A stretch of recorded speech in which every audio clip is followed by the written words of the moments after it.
Assalamualaikum warahmatullahi wabarakatuh. Perkenalkan, nama saya Laude Monor Salmanasi dengan NIM 163250006.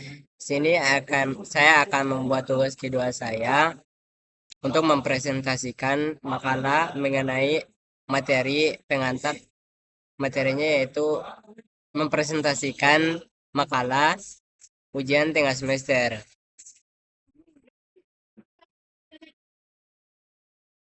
Oke, saya akan masuk ke kata pengantarnya. Saya akan masuk yang pertama di bab 1, yaitu pendahuluan latar belakang perkembangan teknologi informasi. Perkembangan teknologi informasi adalah kekuatan transformatif terbesar abad ke-21, mengubah cara manusia bekerja, berkomunikasi, dan sistem sosial termasuk pendidikan. Batasan tradisional, pendidikan tradisional dibatasi ruang fisik dan waktu dengan kualitas tidak merata antara perkotaan dan pedesaan. Yang kedua yaitu ada peran IT ya. IT hadir untuk menyediakan akses pendidikan yang merata, berkualitas dan personal tanpa terhalang batas geografis dan waktu. Bab kedua yaitu ada konsep dasar teknologi informasi. IT dalam pendidikan adalah seperangkat alat dan sistem untuk mengumpulkan, memproses, penyimpanan, dan menyebarluaskan informasi dalam ekosistem belajar mengajar. Yang yaitu komponen IT integrasi perangkat keras, komputer, smartphone, perangkat lunak, sistem operasi, dan infrastruktur jaringan. Yang kedua ada data dan informasi. IT mengubah data mentah menjadi informasi berguna untuk mengambil keputusan oleh guru dan administrator. Yang ketiga ada transformasi digital. Penggeseran ke e-learning atau blended learning, melibatkan digitalisasi materi dan platform daring. Yang keempat yaitu ada etika dan hukum, yaitu penerapan IT harus dilandasi etika ketat mengenai privasi data siswa dan hak cipta materi digital. Yang ketiga yang bab 3 yaitu penerapan IT dalam pendidikan, deskripsi penerapan dan ilustrasi. Penerapan IT di bidang pendidikan sangat beragam dan dua contoh utama yang mengubah wajah pendidikan modern adalah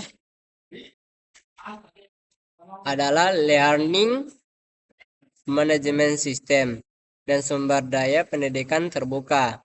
Learning Management System, platform perangkat lunak untuk mengelola, mendistribusikan, dan mengevaluasi materi pembelajaran, misalnya Moodle, Google Classroom.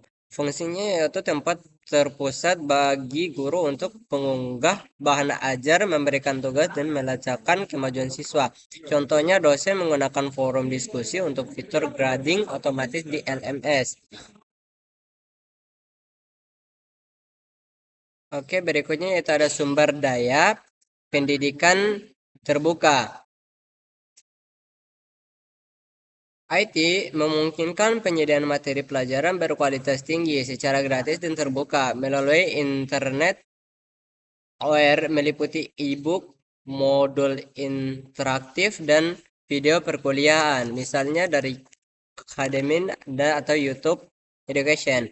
Yang pertama yaitu ada akses pengetahuan, mendemokratisasi akses dan pengetahuan bagi semua lapisan masyarakat. Yang kedua ada tanpa batas, memungkinkan siswa di lokasi terpencil atau dengan keterbatasan finansial mendapatkan pendidikan terbaik.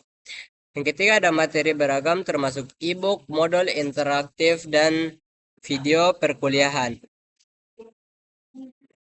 Berikutnya ada bab yang keempat yaitu analisis dampak positif. Penerapan IT di bidang pendidikan membawa dampak signifikan terutama manfaat yang meningkatkan kualitas dan eksibilitas pembelajaran. Yang pertama ada eksibilitas dan fleksibilitas. IT memecah batasan fisik. memungkinkan akses materi kapan saja dan di mana saja, vital saat darurat atau kendala mobilitas. Yang kedua ada personalisasi pembelajaran.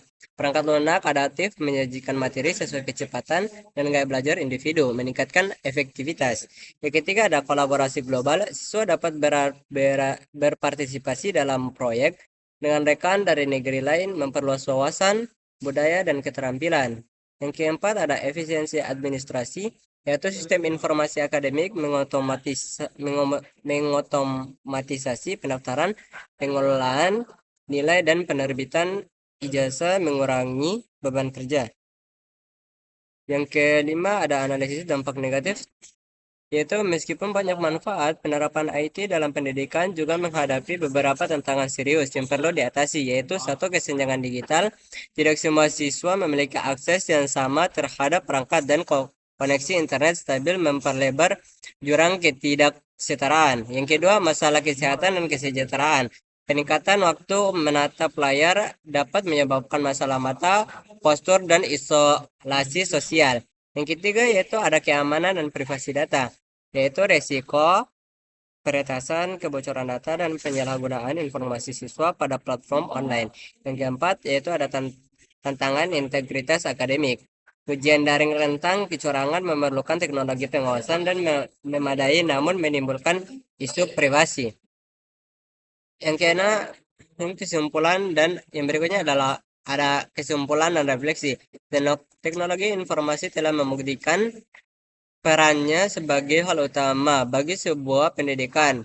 Dari memungkinkan akses ke pembelajaran IT adalah yang tak terpisahkan dalam mencapai tujuan pendidikan yang lebih baik.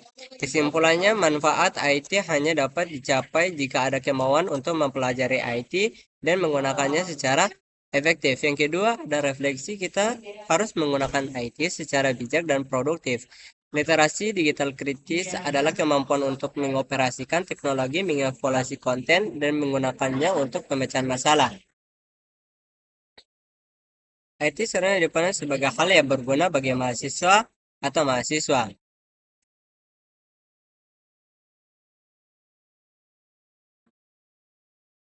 Oke, mungkin itu saja presentasi dari saya. Sekian, wassalamualaikum warahmatullahi wabarakatuh.